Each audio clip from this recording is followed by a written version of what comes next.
Shalom. Salam kasih di dalam nama Tuhan kita Yesus Kristus. Puji Tuhan, kita sangat bersyukur karena hari ini merupakan hari ke-6 kita bersama-sama memperingati penderitaan Tuhan Yesus. Dan kita bersyukur sekali lagi kita ada kesempatan untuk bersama-sama belajar dan mendengar kebenaran firman Tuhan. Saudara dikasihi Tuhan, firman Tuhan yang kita bersama-sama dengar dan pelajari diambil di dalam Injil Yohanes 19 ayat 38 sehingga 42. Sekali lagi, Injil Yohanes 19 ayat 38 sehingga 42. Dan saya akan bacakan di sini dalam terjemahan bahasa Indonesia. Begini bunyi firman Tuhan. Yesus dikuburkan.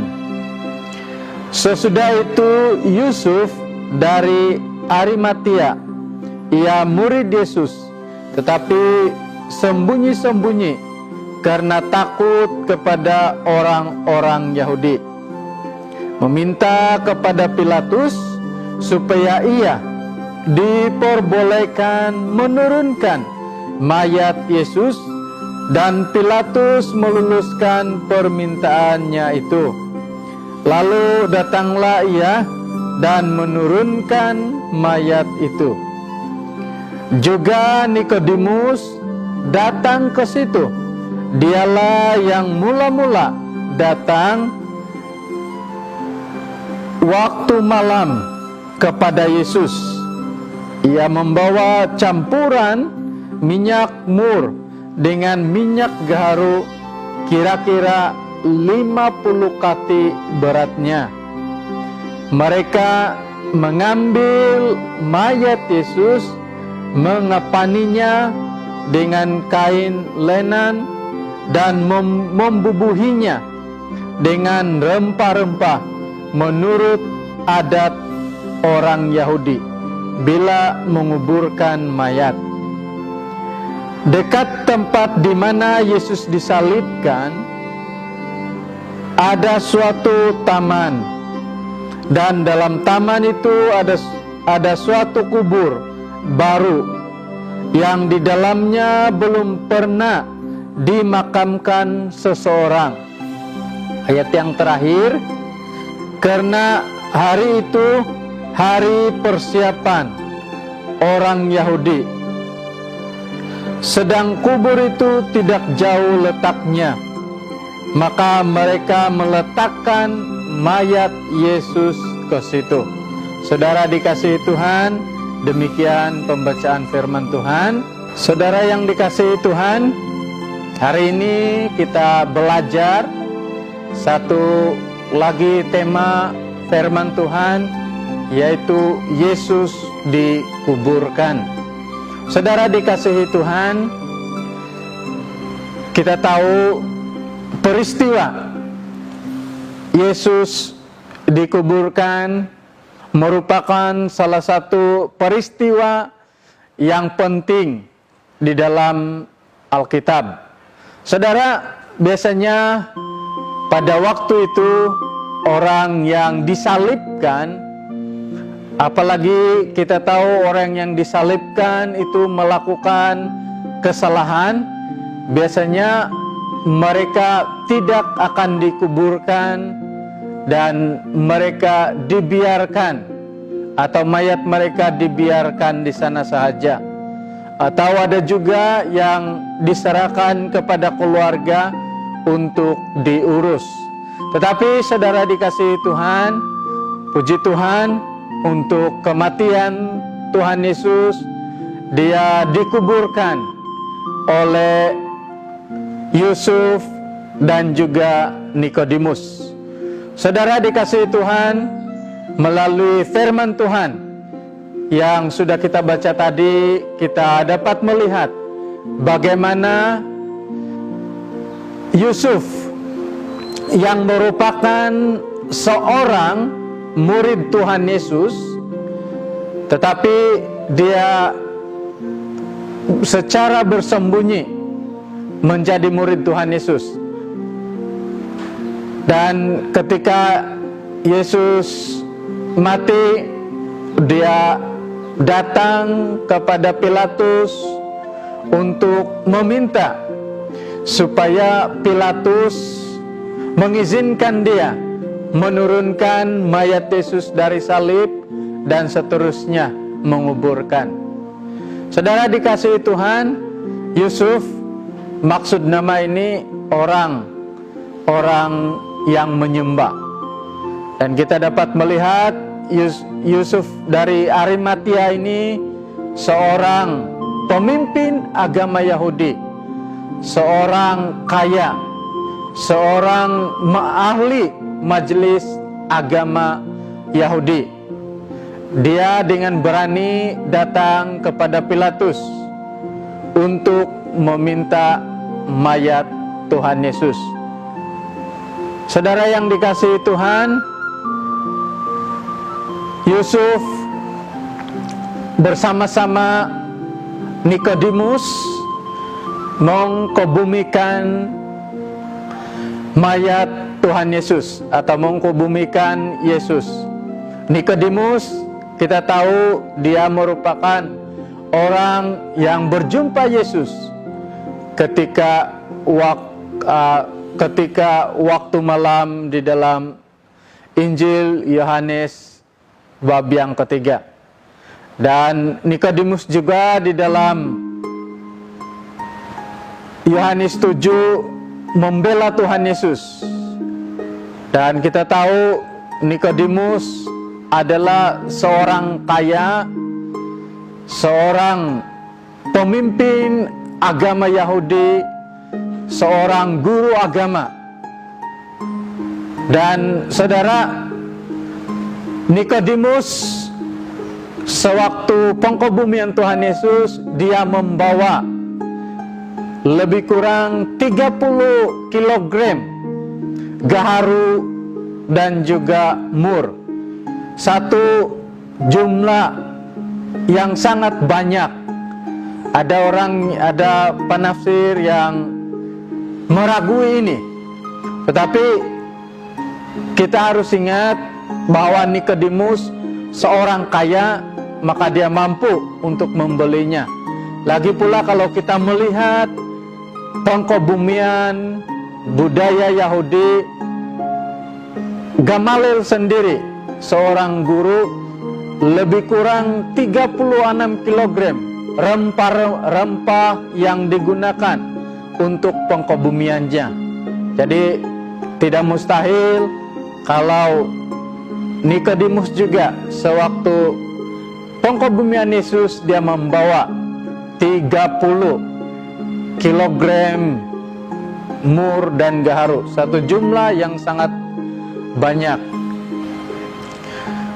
Saudara yang dikasihi Tuhan, Yusuf dari Arimatia dan juga Nikodemus bersama-sama mengkafankan mayat Yesus, membubuh dengan rempah sesuai dengan adat istiadat orang Yahudi semasa pengkebumian. Saudara dikasihi Tuhan, kalau kita melihat firman Tuhan yang sudah kita baca, Yesus dikuburkan berdekatan dengan tempat Yesus disalibkan. Itu memudahkan Yusuf dan juga Nikodemus mengurus mayat Tuhan Yesus, sehingga mereka dapat mengurusnya dengan sempurna. Dan tempat Yesus dikuburkan merupakan milik Yusuf. Dan dikatakan di dalam firman Tuhan yang kita sudah baca bahwa belum pernah ada orang yang dimakamkan di sana. Jadi maksudnya Yusuf sangat menghargai dan menghormati Tuhan Yesus, karena dia mengkebumikan Yesus di tempat yang baik. Jadi saudara dikasihi Tuhan, melalui firman Tuhan ini ada beberapa hal yang penting yang dapat kita renungkan, yang dapat kita pelajari bersama-sama. Saudara dikasihi Tuhan, kita belajar bahwa gunakan kesempatan dan peluang yang Yesus berikan untuk melayani dan menjadi berkat bagi Tuhan. Saudara, kita melihat firman Tuhan yang sudah kita baca, Yusuf dan juga Nikodemus merupakan murid Yesus, tetapi mereka menjadi murid secara sembunyi.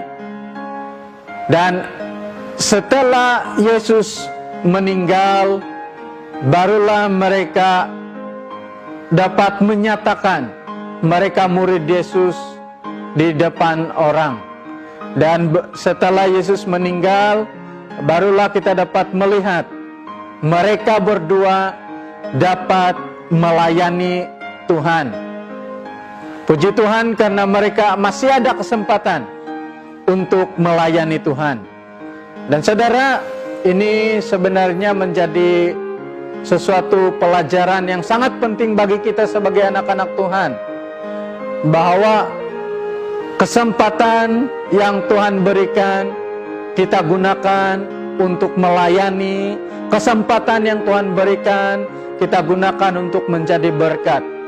Jangan kita katakan nantilah baru melayani, atau jangan katakan besok-besok baru melayani, atau jangan katakan nanti tahun depan baru saya mau beribadah.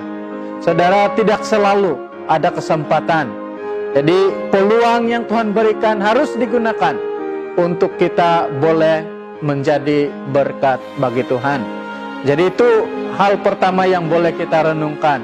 Saudara yang dikasihi Tuhan, kita juga dapat belajar bahwa melalui kematian Yesus, Yesus dikuburkan, kita dapat belajar bahwa peristiwa ini mengubah seseorang.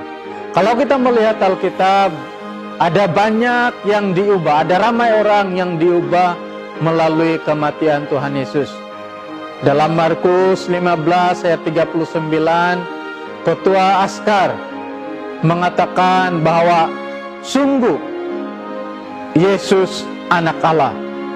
Dan juga kita dapat melihat Nikodemus dan Yusuf, ketika Yesus sudah mati dan dikebumikan, mereka diubah menjadi pribadi-pribadi yang berani di hadapan Tuhan. Saudara, ini sepatutnya yang terjadi di dalam kehidupan kita sebagai anak-anak Tuhan. Kita hari demi hari semakin dewasa di hadapan Tuhan, hari demi hari semakin baik, hari demi hari semakin diubah. Jadi melalui kesempatan kita belajar firman Tuhan ini, biarlah kita diubah. Kalau dulu mungkin kita seorang yang tidak suka membaca Alkitab, menjadi seorang yang suka membaca Alkitab. Kalau dahulu kita seorang yang tidak suka berdoa, menjadi pribadi yang suka berdoa. Kalau dahulu mungkin kita tidak suka beribadah, kita menjadi pribadi yang selalu rindu bersekutu dengan Tuhan.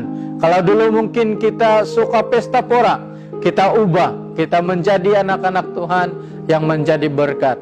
Jadi kesempatan kita memperingati kelahiran, kesempatan kita memperingati penderitaan Yesus merupakan peluang untuk kita memperbaharui kehidupan, komitmen kita di hadapan Tuhan.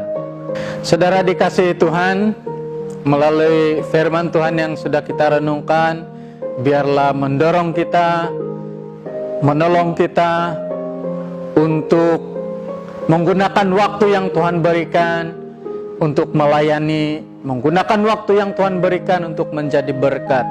Saudara, segala sesuatu yang kita rasakan tidak memberkati Tuhan di dalam hidup kita, kita ubah, kita menjadi anak-anak Tuhan yang menjadi berkat bagi Tuhan. Saudara, ini cabaran bagi kita, karena itu marilah kita lakukan bersama-sama dengan setia. Tuhan memberkati kita. Saudara yang dikasihi Tuhan, kita bersyukur karena kita sudah belajar merenungkan firman Tuhan tentang peristiwa Yesus dikuburkan. Sebab itu mari kita berdoa bersama-sama. Kita mengucap syukur atas firman yang sudah kita renungkan. Bapa kami di sorga yang sangat mengasihi kami, Bapa, terima kasih atas berkat-Mu, terima kasih atas anugerah-Mu. Kami sangat bersyukur ya Bapa, karena kami ada kesempatan, ada peluang untuk mendengar dan belajar firman Tuhan. Kami bersyukur karena melalui peristiwa Yesus dikuburkan, banyak hal yang kami boleh pelajari. Tetapi khusus untuk hari ini, kami belajar untuk menggunakan peluang yang ada untuk menjadi berkat bagi Tuhan, melayani Tuhan. Dan kesempatan hidup kami di dunia ini perlu mengubah kehidupan kami ke arah yang memberkati Tuhan.